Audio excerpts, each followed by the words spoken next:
Hello बच्चों, नमस्कार।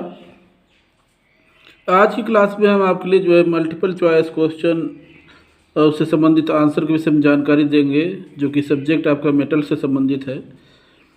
पहला क्वेश्चन दिया हुआ है, पिग आयरन में निम्नलिखित में से किस रेंज में कार्बन पाई जाती है। पिग आयरन में कार्बन किस रेंज में पाई जाती है? 0.05 से 1.4%, 0.9 से 1.4%, 1.7 से 2.2%, 3 से 5%। तो पिग आयरन में कार्बन की कार्बन की प्रतिशत मात्रा की रेंज है वो पाई जाती है 3 से 5% पाई जाती है।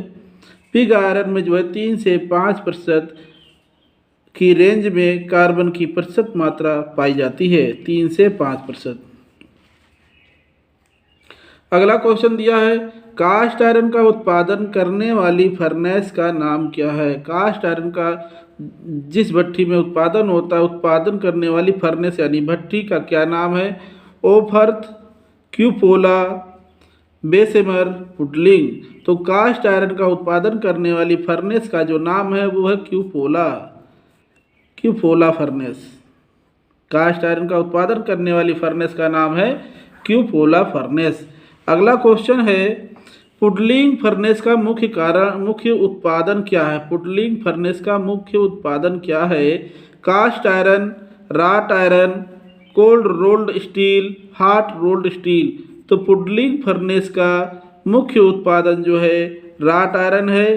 पुडलिंग फर्नेस का मुख्य उत्पादन क्या है? राट आयरन होगा। अगला है, एल्युमिनियम का मुख्य रासायनिक गुण क्या है? सॉफ्ट है, ब्रिटल है, स्ट्रॉन्ग है, टफ है। तो एल्युमिनियम का मुख्य रासायनिक गुण वो सॉफ्ट होता है। एल्युमिनियम का मुख्य रासायनिक गुण वो सॉफ्ट होता है। अगला है, गन मेटल एक एलॉय है कापर का। गन मेटल एक एलॉय है। एलॉय का मतलब होता है दो या दो से अधिक धातुओं का मिश्रण। तो गन मेटल एक एलॉय है वो कापर है, टिन और जिंक है, लेड और टिन है, जिंक और निकल है, लेड और निकल है। तो गन मेटल एक एलॉय है, कापर, टिन और जिंक का मिश्रण होता है। गन मेटल क्या होता है? तीन चीज़ों का मिश्रण होता है, कापर, टिन और जिंक का मिश्रण होता है। अगला है, बियरिंग बुशिंग्स की प्रायः धातु होती है, यानी बियरिंग बुशिंग किस धातु की बनी होती है? कापर है, ब्रास है। कापर यानी तांबा, ब्रास यानी पीतल, वाइट मेटल और गन मेटल। तो बियरिंग बुश की प्रायः धातु होती है वो गन मेटल की होती है, जो कि अभी मैंने बताया गन मेटल तीन धातुओं का मिश्रण होता है, कापर, जिंक और टिन का मिश्रण होता है। बियरिंग बुशिंग की धातु होती है वो गन मेटल होती है।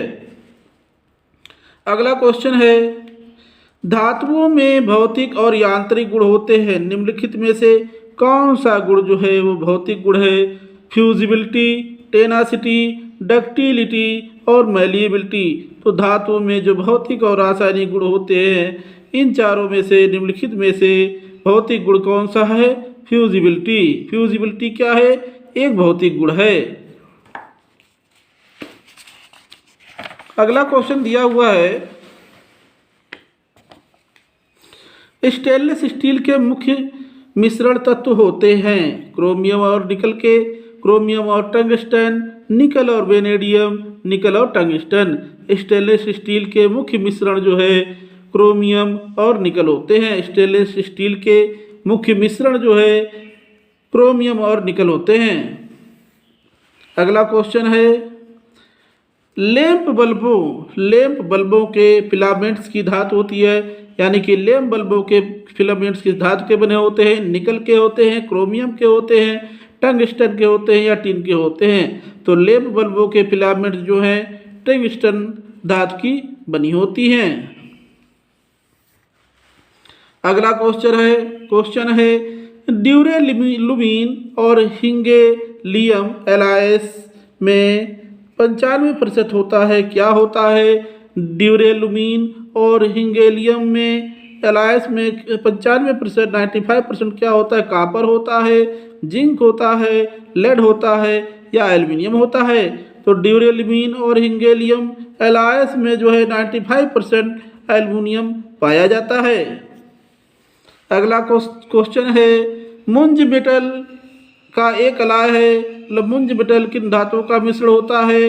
कॉपर और जिंक का, कॉपर और टिन का, कॉपर और एल्युमिनियम का, कॉपर और निकल का। तो मुंज मेटल जो है कॉपर और जिंक का जो है एलाय होता है यानी मिश्रण होता है। अगला क्वेश्चन दिया हुआ है, मोनल मेटल में होते हैं, मोनल मेटल में क्या क्या होते हैं? निकल और एल्युमिनियम, निकल और कॉपर, निकल और क्रोमियम, निकल और जिंक। तो मोनल मेटल में जो होते हैं निकल और कॉपर होते हैं। हमारा सेकेंड ऑप्शन सही होगा। अगला क्वेश्चन दिया हुआ है, पिग आयरन का उत्पादन होता है। पिग आयरन का उत्पादन होता है तो कैसे हो, किस में होता है? क्यूपोला फर्नेस में होता है, ब्लास्ट फर्नेस में होता है, ओपन हर्थ फर्नेस में होता है या इलेक्ट्रिक आर्क फर्नेस में होता है? तो पिग आयरन का उत्पादन जो है ब्लास्ट फर्नेस में होता है। पिग आयरन का उत्पादन किस में होता है? ब्लास्ट फर्नेस में होता है। हमारा सेकेंड ऑप्शन सही होगा। तो बच्चों आज के लिए बस इतना ही। अगली क्लास में जो है मेटल से संबंधित अन्य जानकारी देंगे। सो थैंक यू, नमस्कार।